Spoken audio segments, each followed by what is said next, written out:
कैसे प्यारे बच्चों, आशा करता हूं कि आप सभी स्वस्थ होंगे और अपनी बोर्ड परीक्षा की तैयारी में आवश्यक रूप से तल्लीन होंगे। आज मैं जब वीडियो यहाँ पे शूट कर रहा हूं तो आज की जो तारीख है वो है 3 फरवरी। अर्थात मैं 3 फरवरी को आपके लिए वीडियो शूट कर रहा हूं। आज से एक दिन के बाद अर्थात 5 फरवरी से कक्षा 10वीं की बोर्ड परीक्षाएं मध्य प्रदेश की बोर्ड परीक्षाएं प्रारंभ हो रही हैं, जबकि 6 फरवरी से कक्षा 12वीं की बोर्ड परीक्षाएं प्रारंभ हो रही हैं। कक्षा 10वीं की जो बोर्ड परीक्षाएं 5 फरवरी से प्रारंभ होकर 28 फरवरी तक चलेंगी, जबकि कक्षा 12वीं की जो बोर्ड परीक्षाएं हैं वो 6 फरवरी से प्रारंभ होकर 5 मार्च तक संचालित होंगी। वैसे देखा जाए तो आमतौर पर होता क्या है कि मध्य प्रदेश की जो बोर्ड परीक्षाएं हैं वो जैसे गत वर्ष पिछले वर्ष मार्च के महीने में आयोजित हुई थी। इसके पहले लगभग जब कोविड-19 का जो समय था तो उस समय फरवरी के महीने में एक बार परीक्षा आयोजित की जा चुकी है। ये पहली बार नहीं है कि फरवरी के महीने में परीक्षा आयोजित की जा रही है। ऐसा बिल्कुल भी नहीं मानना है कि ये बहुत ज्यादा फास्ट हो गया, ऐसा कुछ भी। फास्ट तो है, हाँ ये माना जा सकता है कि फास्ट तो है, लेकिन ऐसा पहली बार नहीं है कि पहली बार मध्य प्रदेश के जो बोर्ड से एमपीबीएसई है तो एमपीबीएसई पहली बार इस तरह की फास्ट या तीव्रता से परीक्षाएं आयोजित करवा रहा है। अब चूंकि आमतौर पर जो हमारी जो पठन और पाठन की जो गतिविधि है वो औपचारिक रूप से 15 जून से शुरू हो जाती है। ये मध्य प्रदेश के जो लोक शिक्षण अनालय यानी कि डीपीआई के दिशा निर्देश के अनुसार। लेकिन जो पढ़ाई आमतौर पर जो विद्यालय में शुरू हो पाती है वो अगस्त से शुरू हो पाती है, चाहे निजी स्कूल हो चाहे सार्वजनिक क्षेत्र के अर्थात शासकीय स्कूल।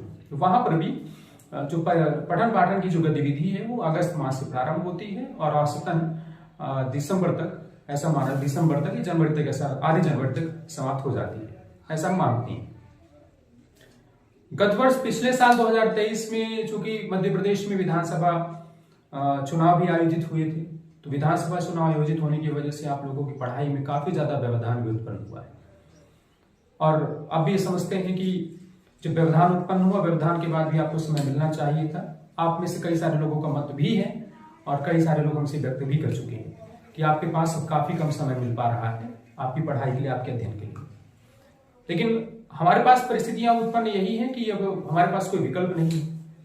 परीक्षाएं आयोजित होंगी उन परीक्षाओं में सम्मिलित होना आवश्यक है, उसके बिना कुछ गुजारा होना नहीं है। क्योंकि परीक्षाओं की जो तिथि है वो पूरी तरीके से फिक्स है। आपके एडमिट कार्ड भी जारी हो चुके हैं, आपके प्रवेश पत्र भी जारी हो चुके हैं, अर्थात हमारे पास कोई विकल्प नहीं। हमारे पास सिर्फ एक ही विकल्प है, परीक्षा में बैठना, परीक्षा के लिए जो आपकी मेहनत होगी, आपके वर्ष भर की जो मेहनत होगी उस परीक्षा में पूरी तरीके से झोंक देना और उस परीक्षा में उस मेहनत को कलम के माध्यम से, पेन के माध्यम से उत्तर पुस्तिका में उतारना, ये आपका प्रमुख उद्देश्य होगा। मैं ऐसा मान कर सकता हूँ। ये मेरा वीडियो बनाने का जो उद्देश्य है, प्रमुख उद्देश्य यह है कि जो आपके पास जो बर्डन हो, जो आपके पास स्ट्रेस हो, तनाव में जो तनाव का, आपके तनाव को कम कर सकूं या फिर आपके तनाव को मैं बांट सकूं, आपके तनाव को मैं सुलझा सकूं कि किस प्रकार से आपके तनाव को कम किया जा सकता है या फिर मैं किस प्रकार से आपके तनाव को कम कर सकता हूं। इसके विषय में अपने विचार, इस विषय में अपने सुझाव आपके समक्ष रखूंगा। चूंकि होता क्या है कि जैसे 10वीं के जो विद्यार्थी हैं वो पहली बार बोर्ड परीक्षा में बैठ रहे होते हैं। जो कक्षा 12वीं वाले भी, उनका ये सेकेंड टाइम है। ये एक बार वो 10वीं की बोर्ड परीक्षा में वो हिस्सा ले चुके हैं और वहां पर उन्होंने पार्टिसिपेट किया है। अब कक्षा 12वीं में वो सेकेंड टाइम कर रहे हैं, जबकि कक्षा 10वीं वालों के लिए ये पहला अनुभव है। चूंकि जो पहला अनुभव होता है तो उसमें काफी ज्यादा आपके ऊपर तनाव होता है कि कैसा पेपर आएगा, किस प्रकार से वातावरण होगा, परीक्षा कक्ष का किस प्रकार से वातावरण होगा, जो एग्जाम हॉल होगा वहां का कैसा वातावरण होगा। ये सवाल यथावत होते हैं और प्रत्येक बच्चे के, प्रत्येक विद्यार्थी के जहन में बार बार गूंजते हैं कि उन्हें किस प्रकार से समायोजित किया जाएगा। ये स्वाभाविक भी है। वहीं पर कक्षा 12वीं में विद्यार्थियों के पास ये तनाव होता है, विद्यार्थियों के पास ये लोड होता है कि उनकी जो परीक्षाएं हैं या उनके जो विभिन्न विषयों की जो परीक्षाएं हैं वो ठीक प्रकार से हो जाएं, उन्हें अच्छे। जो कि मध्य प्रदेश में होता क्या है कि जो यूनिवर्सिटीज का जो या फिर जो कॉलेजों में जो एडमिशन की जो प्रक्रिया होती है वो मेरिट क्रम में होती है। मेरिट के अनुसार उन्हें कॉलेज या फिर जो यूनिवर्सिटी है अलॉट की जाती है। ऐसी व्यवस्था है मध्य प्रदेश में। तो जो 12वीं के प्राप्तांकों के अनुसार तो कई सारे विद्यार्थी सोचते हैं कि हम अच्छे नंबर लेकर आएंगे, अच्छे अंक, अच्छे प्राप्तांक लेकर हम मेरिट सूची में उचित स्थान बनाकर मनचाहा जो कोर्स है, मनचाहा जो विद्यालय महाविद्यालय है या जो मनचाहा जो विश्वविद्यालय है वो पाएंगे। तो इस बात को लेकर उनके मन में काफी ज्यादा जद्दोजहद की स्थिति होती है कि क्या किया जाए क्या ना किया जाए। वहीं पर कक्षा 10वीं में जो विद्यार्थी उनके पास अलग प्रकार की समस्याएं होती हैं। वो हमेशा से सोचते हैं कि हम अच्छे से अच्छा परफॉर्म कर सकें, परफॉर्म करने के साथ साथ जो उनके जो पेरेंट हैं या फिर उनके जो टीचर्स हैं तो उनकी आशाओं पर खरा उतर सकें। इसके लिए उनकी अपनी सोच है, इसके लिए अपने उनके क्या विचार है। तो उस विषय में हम आपसे कुछ बातें साझा करना चाहते हैं।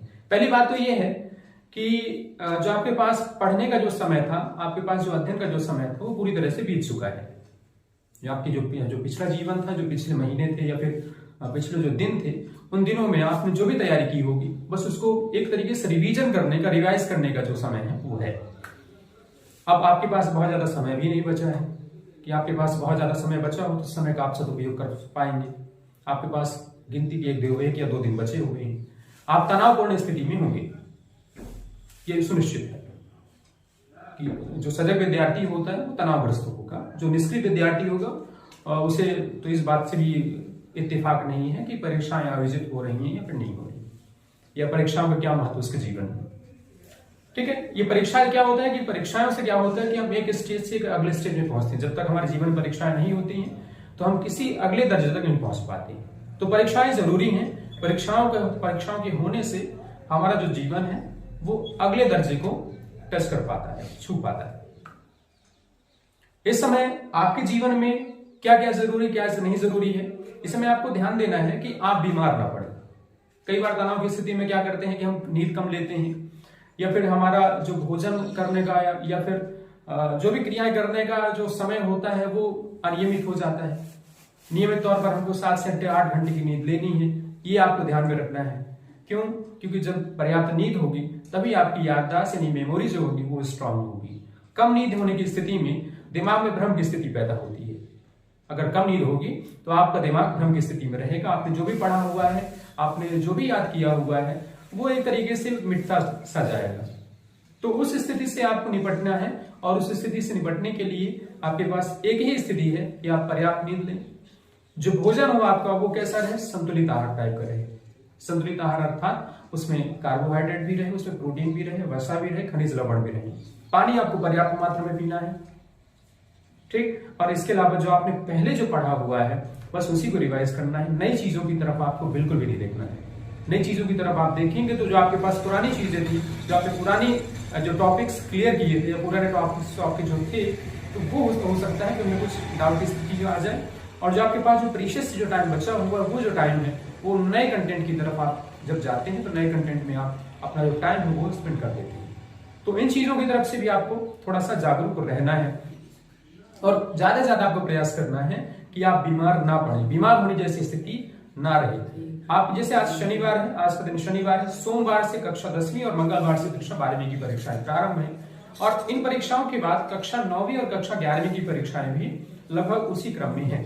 जैसे ही कक्षा 10वीं और कक्षा 12वीं की परीक्षाएं समाप्त होंगी तत्पश्चात कक्षा 9वीं और कक्षा 11वीं की परीक्षाएं भी प्रारंभ हो जाएंगी। तो समान रूप से ये जो मेरी सलाह है वो समान रूप से आपके लिए उपयोगी है कि आपने जो भी तैयारी की है बस उसी पर अडिग रहें। आपने जो अभी तक जितनी तैयारी कर ली है वही आपके लिए महत्वपूर्ण है। अब जो आप आगे पढ़ेंगे या फिर जो आप आगे तनाव ले रहे हैं वो कैसा रहेगा?